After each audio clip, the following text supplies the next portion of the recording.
This is the Fit Femmes movement. Have you felt overwhelmed with your fitness journey and feel like you just want to give up? Are you a busy female professional or entrepreneur looking for weight loss and self-care solutions that you can squeeze into your hectic schedule? Then you're in the right place. Let's get inspired to make fitness and healthy living improve rather than consume your life. Together, we'll take major strides towards a happier, healthier, even wealthier you. I'm Julia Hickman, your host and coach. Hi, everyone. Welcome back to another episode of the Fit Femmes movement. Today, I have a lovely guest, and her name is Anna Thelmann.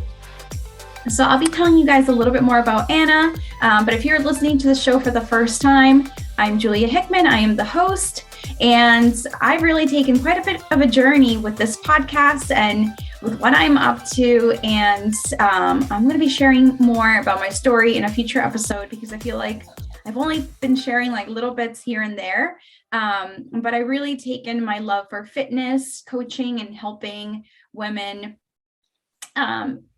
really learn to like love and accept themselves for who they are, how they are, why they are, and all those things, but still want to improve themselves because they want to, just because they want to.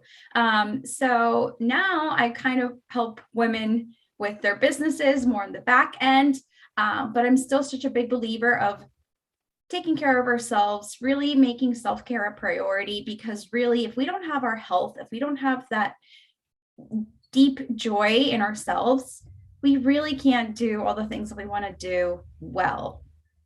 And so today, Anna is going to be sharing with us her story with self-love. She's now a self-love coach. She's a relationship coach as well.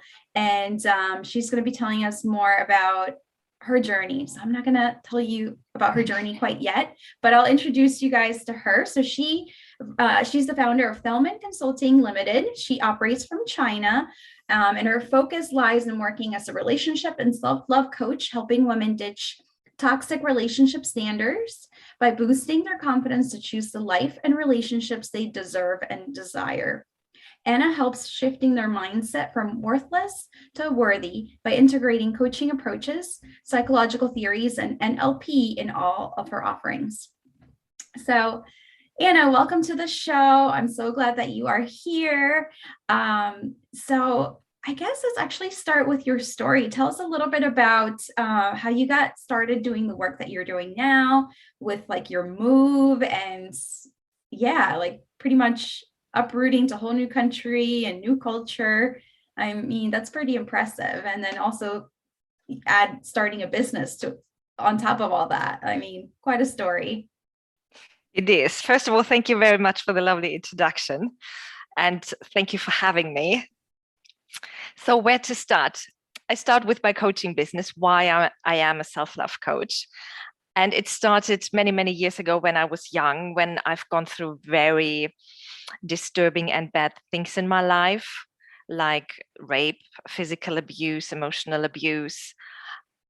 And I got bulimia, not dealing with it. All of these things ended up me feeling lost, not being myself. I didn't know who I was, to be honest, because I was very young. I was not even 20, but I felt like this isn't me. It doesn't feel like I'm comfortable with what this is. So I stepped back, and when I got 20 and a couple of years later, I started to heal. First of all, I started to realize what happened to me, why one event just happened then to, why from the rape, I then got the bulimia, for example. I just got connected the dots, and it became clear to me that I need to heal in order to move forward. So my thing was that I talked to everyone who wanted to listen. I just talked because I never felt ashamed of what happened. And I never felt that I was to blame. So I think that's a very good thing to have in those situations. But just talking about it all the time. And I realized that there are so many people out there, while I was talking about me, that then shared their story. And then I wanted to tell them, it's not your fault. It doesn't matter what happened to you. When someone did something to you, it's not your fault. You might be the trigger, yes, but it's not your fault. And that just continued to be open about what happened to me. And then people open up to me. And I just wanted to tell them, you're so amazing. Look at you. Why can't you see how amazing you are? And at the time, coaching wasn't a word. It wasn't really in anyone's mind. So I knew I wanted to help people, but I didn't know how to do that. And that took me then, when I was mid-30, when I finally found my calling, when I knew this is what I want to do. And, oh, we have a name for it. Oh, we can get certified. We can get taught how to do it properly. And that's what I did. And I became an apprenticeship coach back in England before I moved to China. And I just loved it. It was very, very exhausting to listen all the time for 7 to 8 hours a day. It is exhausting, but I loved it. I was walking on clouds because it made me so happy that I could share my knowledge. I could listen. I could tell them and help them to be that amazing. And I could believe in them, that they are so amazing, so that they started believing in themselves. And then now I come to China. We moved to China, and here I couldn't work as a coach because you need an invitation from a company to get the visa. And a coach is not a profession that is wanted here. So I started as an English teacher. That's how I got my visa. And I noticed very quickly that I miss coaching so much. And I was looking for a way, what can I do? Where can I work to do that work again? And no one wanted a coach. No one looked for a coach, not even a business coach or process coach or whatever. And then one lady said to me, why don't you just have your own company? I said, what? Okay, let me look into it. And then I talked to people and I found more and more information. And then they said, yes, you can have your own company. It's called a wholly foreign owned company, that I don't need a Chinese partner. It's just, I'm the owner, I'm the shareholder. And the only thing that I need is a Chinese finance agency, because that's a bit tricky with all the finances, but I'm glad for that. And then I did it. I just set up my own company and started from scratch to build this business. And it's been a roller coaster. It's been an up and down. Every time when I see the light somewhere, it's like, nah, you have to turn and there is no light anymore. But that's okay. I was aware of that. But to be honest, I thought it would be easier to get known, to share my knowledge. And I find the further I get more comfortable with it not being that quick. So the progress isn't as quickly as I thought in my head, but it's okay. And looking, yes, it is totally. And but on the other hand, it's so amazing when you don't give up, when you just still keep walking. Before you get up and say, okay, lesson learned, let's move on. And you have that experience then with you. No one can take that away from you. But I also noticed that I didn't look after myself. I had phases where I forgot to eat. I didn't sleep well because my mind was just racing around. And I thought, no, this can't be it. I need to change something. I need to look after myself again. My business is important and it's important to make money. But I'm the most important one. Without me, none of that is there. Yeah. Exactly. Yeah. Yeah. So what I did then is I had a look at my schedule and I did time management. So I have now fixed times when I have my lunch break. I have fixed times when I get up in the morning, when I walk the dogs, when I do my exercise, and I have my fixed time when I put my mobile phone aside and close my laptop, and then the day is done. Apart from tonight, of course, to be here. Thank you. But I'm Yes, very we have quite strict a bit with of it. a time difference, and she's in China. Yes. So that's wonderful, Anna. So I really think that uh, you've been able to use those skills that you've developed as a coach on yourself, really, because I feel like a lot of times we start businesses because we have that need, right? And then we sort of help ourselves or improve ourselves, and then we're like, there's got to be other people who need this too. We see that gap, and then that's what sort of starts a whole business. So it's similar when I started my fitness coaching business. It was because I saw a need for uh, women who needed to be able to do things in their own time and not necessarily have to go to a gym. So they needed that like convenience and accountability and all those things. But I was also going to say that there's that, you're talking about your experience so far with business and how it's, there's ups and downs, and I'm finding it similar. I feel like our businesses being a business owner is one of the like best self-development journeys you could ever go on, because Yes. you are going to hit high highs and you're going to hit low lows and all the in-betweens.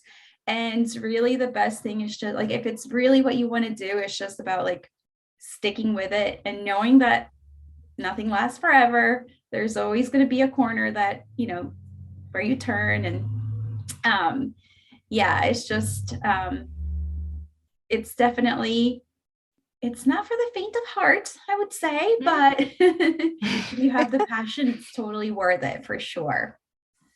So Anna, can you tell us a little bit about your process? So if someone comes to you and they say, look, I'm, struggling with XYZ, like how do you really work with somebody as a self-love and relationship coach? Because what I'm imagining is if somebody's sort of struggling with like their confidence, they're just not really taking care of themselves, that's going to reflect other areas of their lives, including their relationships. So yeah, like what kind of advice could you give someone that might be looking for help with what you offer? So I want to say, when we talk about relationships, we have to bear in mind that with every person we interact, that's a relationship. So when we lack that self-love and when we are not confident or whatever it is, we show that, we bring that across to every person that we meet in our life. So it doesn't end at the door or when we leave work or wherever. It's wherever we go, we're carrying that with us. And so first of all, I have a consultation call with my clients to actually understand what it is they want to work on. But I have it for me in all of my programs and packages. The first thing that I do with my clients is quieten the inner critique. So we want that voice that tells us, oh, you have to do this, or no, you have to exercise today. Oh my God, you can't wear these trousers. Or sometimes at work, oh, you have to work longer. No, you only worked for 2 hours. You can't be done. You need to work for at least 6. So all this negative self-talk that we're carrying with us, that we have, that we quieten that. Because that allows us then to have more space in our mind to focus on us. When that voice is gone, we can hear our good voice, like the devil and the angel. Yes. When the devil is gone, the angel can talk. And then we can listen to what our inner mentor, let's call it, talks to us. What does she say? And she says positive things. She acknowledges our uniqueness and that we can do anything we want and that we can be happy. So it's important for me as a coach to give my client the message that whatever you think, that will turn into your emotions, and what you feel, that will turn into your behavior. So you have the control over how you feel and how you behave, what you do in your life. You have the choice. And I think that's very important when it comes to self-love, because sometimes we feel like we are like this. I can't do nothing about it. Yeah. But again, that might be that inner critique talking to us, Mhm. and to be aware of, no, it's on me. I'm the only one who can change it. But because we don't believe it, we use, or we seek that validation from outside, that someone else, if someone else telling us that we are amazing, then we are amazing. But that doesn't get us far, does it? From experience, I think maybe you had that experience as well. It doesn't feel as good as if it comes from within.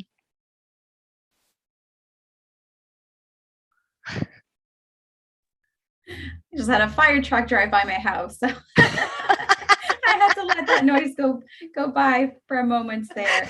Yeah, I call that the inner mean girl voice. It's the mean girl who's like, well, you really like, you're not going to work out today. What do you mean? Like, or you shouldn't wear that. Yeah, or uh, oh, you didn't do enough. Like, are you being lazy? That mean voice. And you're so right. It's like once you can finally first have like the awareness that, okay, this is just like this negative Nancy in my head. It's not really who I am, or it's not me. Then you can like learn to tune it off and really focus on yeah, you. the thing is, I think best is to just accept it's part of you, but be aware that there are more parts inside you than just one. Because we all have so many personalities, because we're a different person in different situation with different people, and that's all us, and that is okay. We are the good, the bad, and the ugly, and that is perfectly fine. No one is just good, or no one is just bad. And it's, for me, definition of self-love is to accept the good, the bad, and the ugly. When you can accept all of you that makes you, then that's a big step forward. And then the rest follows quite easily. I love that. And I think that's a big takeaway. And I hope that those of you listening, I hope that really sinks in, because you really are, you are worthy just the way that you are. You are loved. You are, valued just the way that you are. You don't need to fix yourself. You don't need to change who you are. You are fine just the way that you are. And I think that's really like, we have to start with that. And then from there, you can do anything, right? From there, you can say, okay, I love myself, but I think I want to start exercising, instead of just exercising once a week. Now I'm going to exercise 3 times a week. But you start from like that self-love place where it's not like, oh, well, I have to work out because I'm getting really chubby and it's not from that mentality. It's more because like, you know what? It makes me feel good when I exercise. So I want to do it a little bit more. I'm gonna set some time to do that more. Yeah. So I think that's really how I see it, and how I've always tried to encourage women to think when they're trying to improve, their health and their lifestyle. But yeah, Anna, I think your message is wonderful, and I think so many people can relate. And you really came from being very young and going through some very difficult things, and then really rising above that. And then now you have that power, you have that capability to be able to help so many people who are in similar situations. And I think it's really valuable what you do. So if anyone wants to connect with you, if they want to learn more about you, where can they go? Well, they come to my private Facebook group. It's called Laugh Diva. And they can also have a look at my website, selflove-coach.com, or they can find me on LinkedIn under Anna Thelmann Coaching. Great. And your Facebook group is Laugh Diva. Laugh Diva. Great. So we will Love Diva. Love it. So we will have those links in the show notes. And I hope that you guys connect with Anna. She is lovely. And Anna, thank you so much for having this conversation with me tonight. And thank you for having me. AKA this morning for me. And I will talk to you soon. Thank you again. Thank you. Bye-bye. Thank you for listening to the Fit Femmes movement. I would love to hear your thoughts on the podcast, so please leave us a review. And sharing is caring. If you know someone who may benefit from this episode, please share it with them. We need more women up-leveling to their highest selves with grace, courage, and ease. If you'd like to connect with me more and have access to free live trainings and join a community of hundreds of other amazing women, then join my free Facebook group, the Fit Femmes Tribe.